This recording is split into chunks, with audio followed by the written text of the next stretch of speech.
The team in California has been working on the design concepts for months, all the while keeping their eye on the powertrain and chassis that are being built back in Detroit.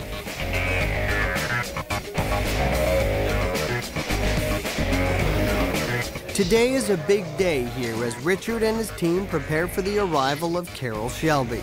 Everyone knows that Carroll will be expecting a car that will reflect his racing heritage.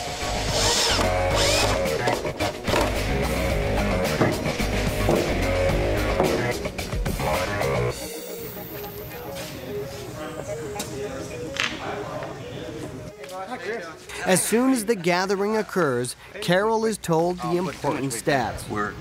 The computer spits out about 193 mile-an-hour top speed and a 0 to 60 in just under 3.7 seconds. Well, that'll get it done.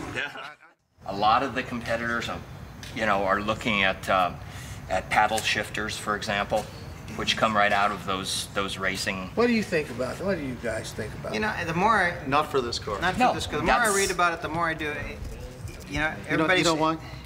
Because this has got to be, I always say, this is an analog experience. Yeah. Absolutely. Paddle shifters are out of the digital age, and although this is a modern race-inspired Cobra, this has still got to have the vibration through your hands, your butt, and your feet that it takes it back to the track. This is not just going to be a pretty face in the show. This is going to be a monster that we're going to unleash, and we're going to let them have at it. Right. Carroll has been working closely with this team of designers and builders to ensure that this vehicle will be a Cobra.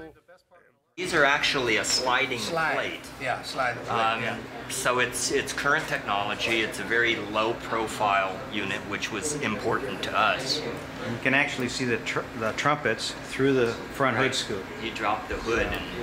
And we'll drop it down and give you a view. It's going to be really sexy. This is one of the great views. This, I think, is Chris's favorite view.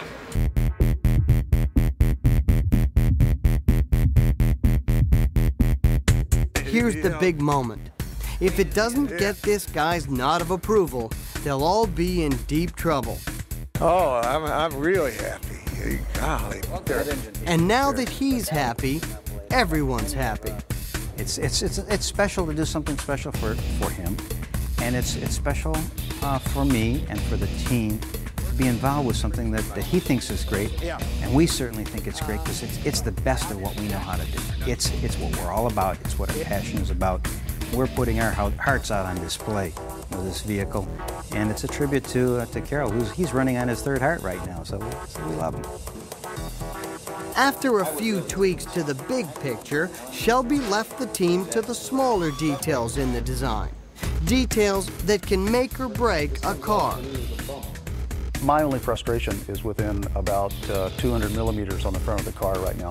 We've got an origami shape on the front end that Richard and I have a disagreement about the way the reflections are running. We're going to get them to run a little bit further up the hood, get a bit more power into the front of the hood. And I totally agree with you. You don't want to touch this from here back. I fully understand the difficulties of. It just looks to me like it's a perfect car from there back, and then suddenly I get to hear it, and it breaks, and then it goes too flat. From the very beginning, I've struggled with the front end of this car. We have a great tug of war because he's pushing me to keep this thing modern, and I'm trying to push him to make it more powerful in the front. We haven't solved that problem yet. The hood stays where it is, and then all the action takes place in there. Yeah. One of the things that I always say is this car is as much about what I leave off of it as it is what I put in. And so you really identify 3 or 4 design cues on this vehicle. The grille area, the side air intake, the windscreen's simplicity, and most importantly, that powerful bulge over the rear wheel signifying that that's where the power comes to the ground. Those are the cues that scream out the original Cobra. So to take those, incorporate them into a new contemporary design, and leave just enough space between all of those elements that you let the audience fill in the blank is the trick to designing an automobile. You don't want to tell the whole story. You want to leave some of the story to the audience's imagination. And if you can do that, you probably got a winner. That's getting good. It's getting good. That's getting good. That is really starting to turn me on.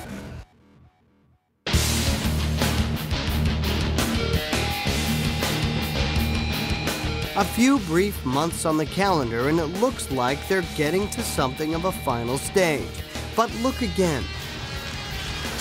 In reality, they're far from the final stage. In fact, in some ways, they've just started the real work.